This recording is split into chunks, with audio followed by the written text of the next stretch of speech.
The Fujikawa Maru, sunk February 17, 1944, during U.S. Navy's Operation Hailstone.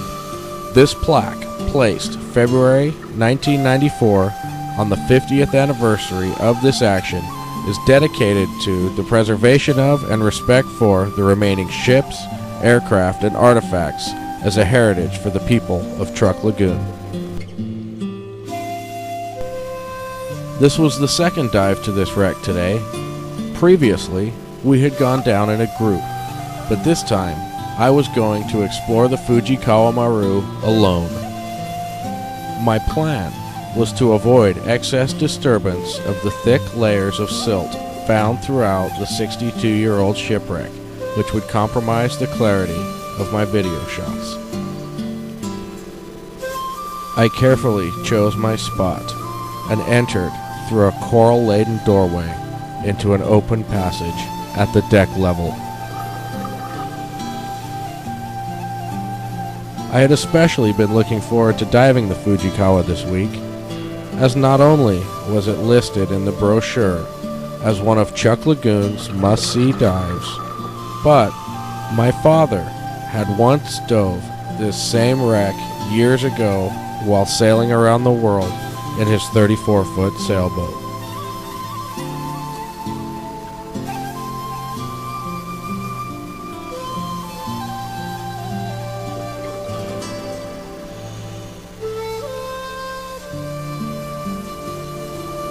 I found myself in a large, well-lit room, the ceiling almost completely gone, with what was left hanging down in a disarray.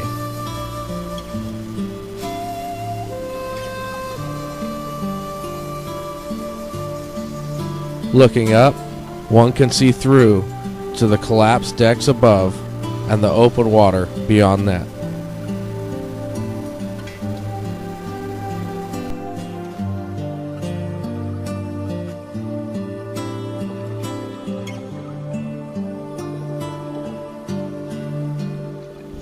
Moving into a doorway, I quickly realized that I was now in the galley. With large pots still adorning the stoves, it was unmistakable. Rusted holes in the walls let in daylight from above as I take some time to look around the room.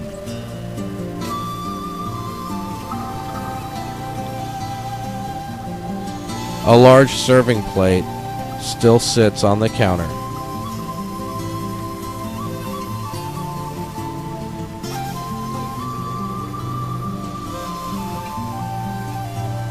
And a sake bottle, along with some pots, pans, and various other objects.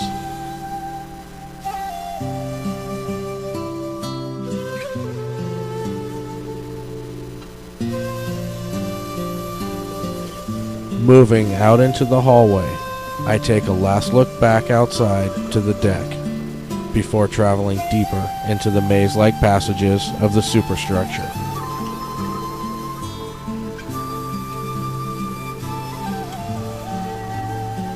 Diving alone, and with the added distraction of shooting video, I had to take extra care and concentrate on my surroundings at all times to avoid becoming lost in my explorations.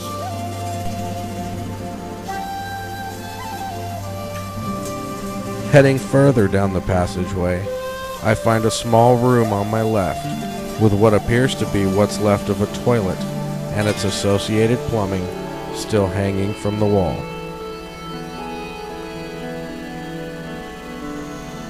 Heading back into the passage, I made my way towards the ship's fourth hold.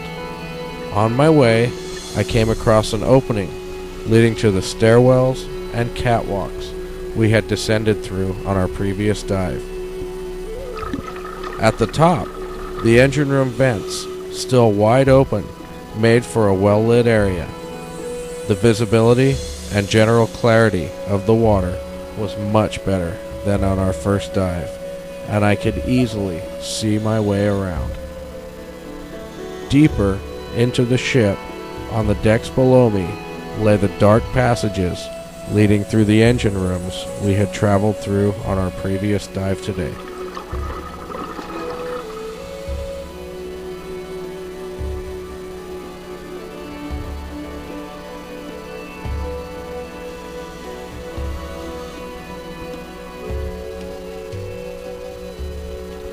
Turning back into the passage, I find a washroom across the hall, complete with intact sinks still hanging in place, as if ready for the sailors to use.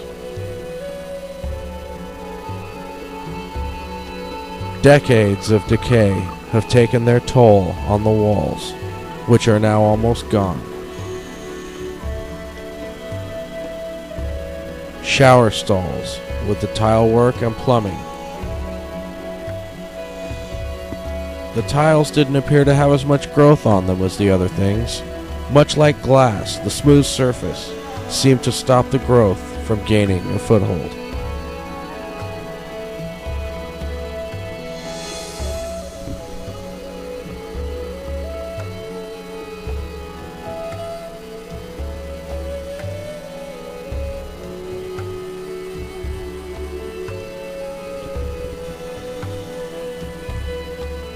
Further down the hall, I find myself in a large open area with expansive views of the deep blue ocean surrounding me. Corals encrusting every remaining surface, and fish swimming in and out as if this ship had always been part of the sea. A small open hatch in the deck beckoned me to explore further. As I dropped down, I was thrown into complete darkness, the only light coming from my camera. Soon, my eyes adjusted, and I realized that there were other passages leading out of this room to well-lit areas. Light meant another way out, so only then did I leave the passage I had just come through.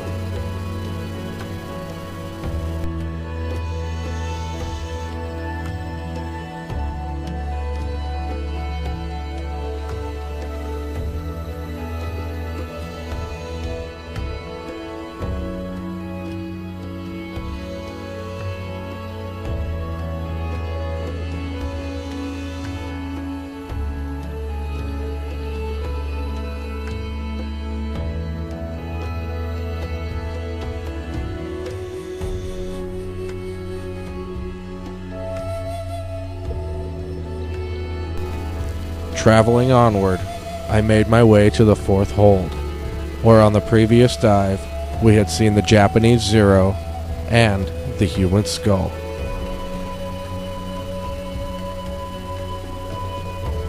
A light fixture laying on the deck looks almost perfectly intact, and a fire extinguisher, probably being used as the ship went down.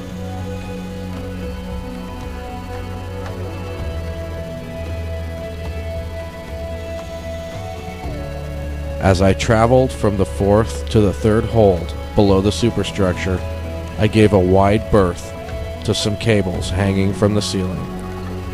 With all of the gear a diver carries, it is easy to become entangled and trapped, forever becoming a part of the wreck.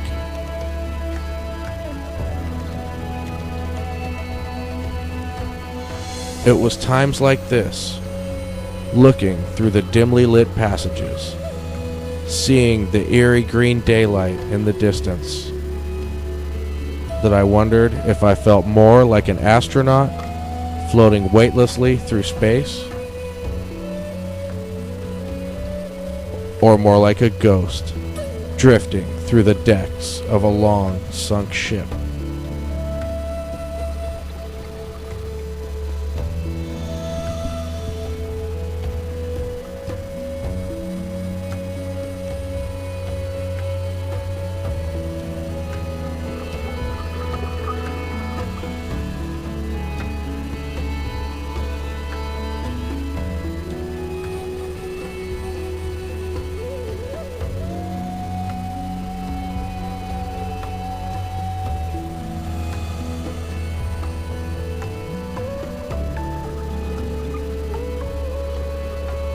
Moving back into the corridors below decks, I came across one of the local residents, startled by my arrival.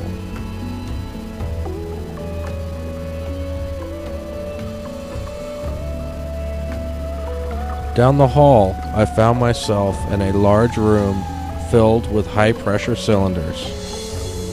I counted 90 in all, manifolded together for a purpose unknown. I was careful not to disturb them, as they may still hold pressure.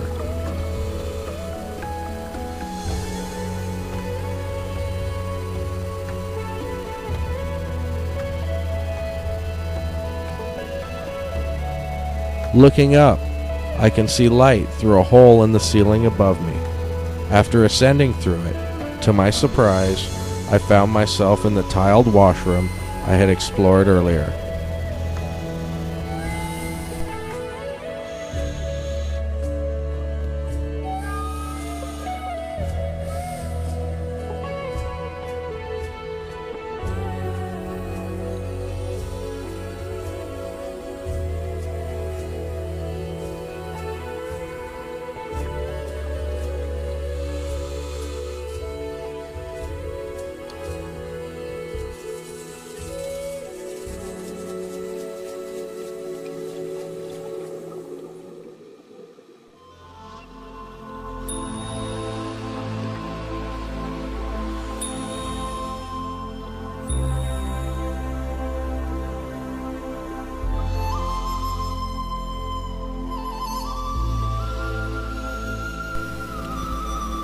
After ascending to the deck above, I found myself in another washroom, this time with many more stalls.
After traveling up through the collapsed ceiling, I made my way out onto the deck, where I came across a huge brain coral.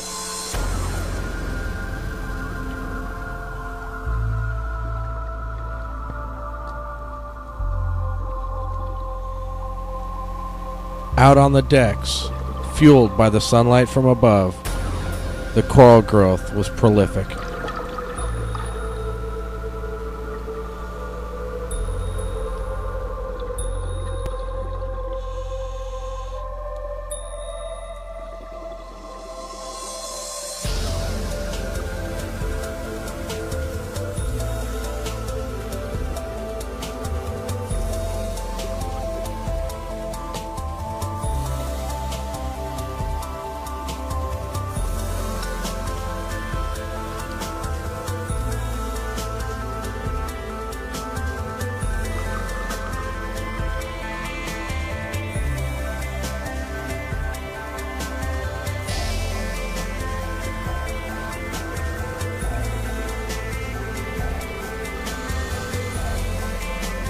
The Fujikawa Maru.